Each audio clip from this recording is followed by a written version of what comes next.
My name is Pam Schrader, and I'm from Hawthorne Woods, Illinois. And my story began September 1st of 1980.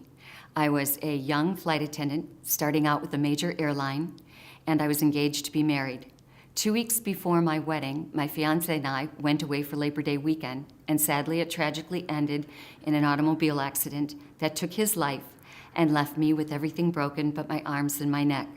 I spent a year in a body cast, 2.5 years in a leg brace, a year on crutches, and now to this day, 34 years later, I have had 33 surgeries as a result of this accident.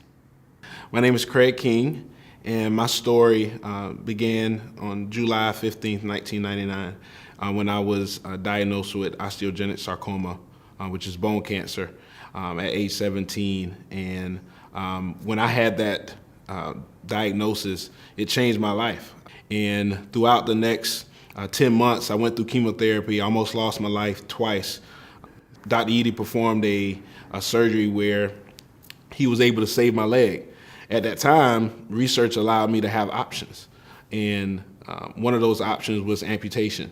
But being a 17-year-old kid, I wanted to keep my leg. And he said limb salvage was an option, and he performed the surgery in October of '99. And I haven't looked back since.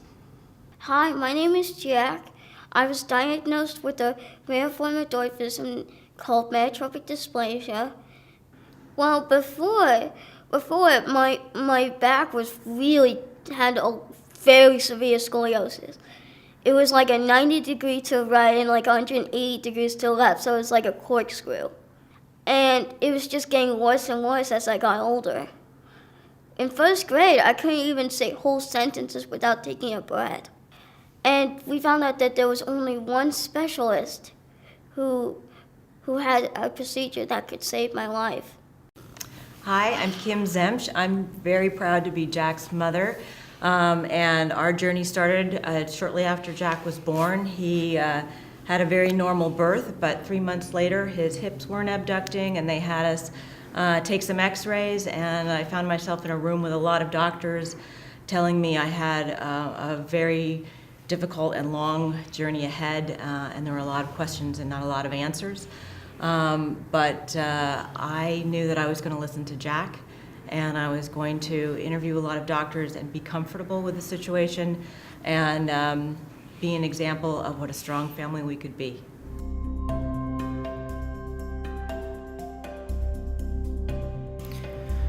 Orthopedics is a complete game changer. It saved our son's life.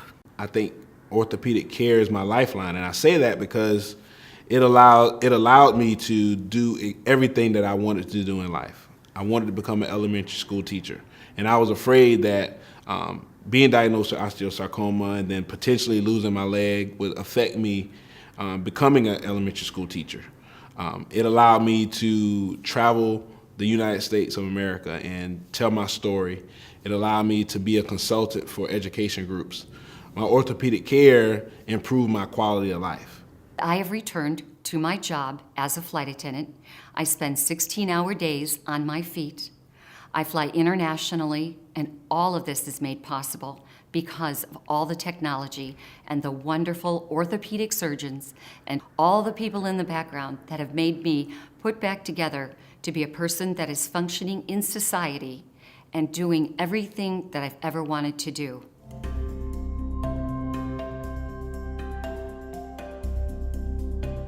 I think meeting with the legislators is very important.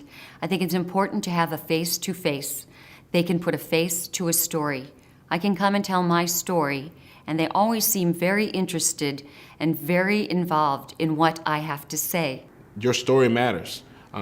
Being able to relate your story and how your survival or your commitment to a cause increases your quality of life, and then increases the quality of life of those around you. Congress decides what funds get appropriated.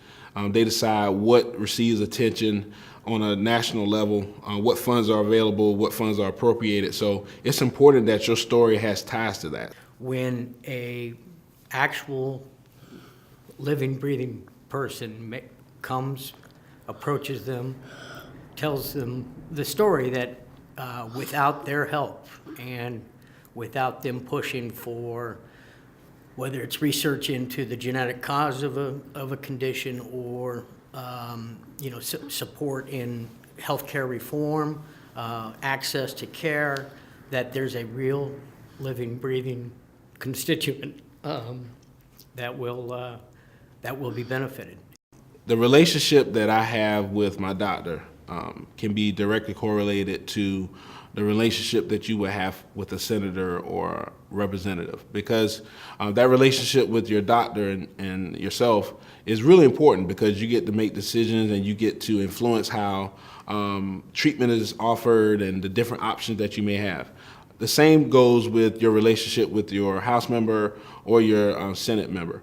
Being able to talk to them about what's important to you, whether it is in regards to healthcare or education, because building that relationship is not going to happen in one day. So continually building that relationship over time, I think, is something that's important to healthcare.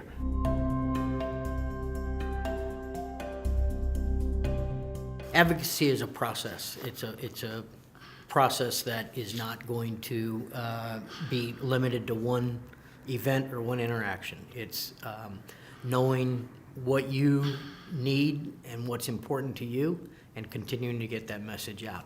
Well, the word advocacy, in my opinion, just means speaking in local government. It doesn't even have to be something big like I did with Congress. It can be something small, like just speaking out in your town meeting. But you should at least let people know about what you need and what other people with your condition need so that you can thrive. To me, advocacy means reaching out to others. It's knowledge. It's knowing what is out there and available to you. It's being involved. It's education.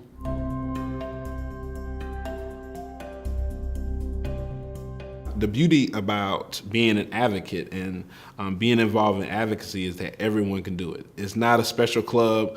I get asked by family and friends all the time, say, what certification do you have? Or what college degree do you have? Or did you go to school and study that while you were in undergrad or with your master's? I said, no, I just had a drive for a cause or multiple causes, and I spoke out about them. I feel I have made a difference. I feel very fortunate that I've been given the opportunity and the platform to speak and tell my story. It also makes me feel that what happened to me in my life was not in vain, that eventually through all the years of all the surgery and the pain and the recovery period, that now I have a voice that allows me to speak out and let other people know there is hope. That you too, if you are suffering and are going through something difficult, you too can make a difference and have a voice. Your voice makes a difference. Your voice has impact on decision making. So don't be afraid to share your voice. Don't be afraid to share your story with all that are listening.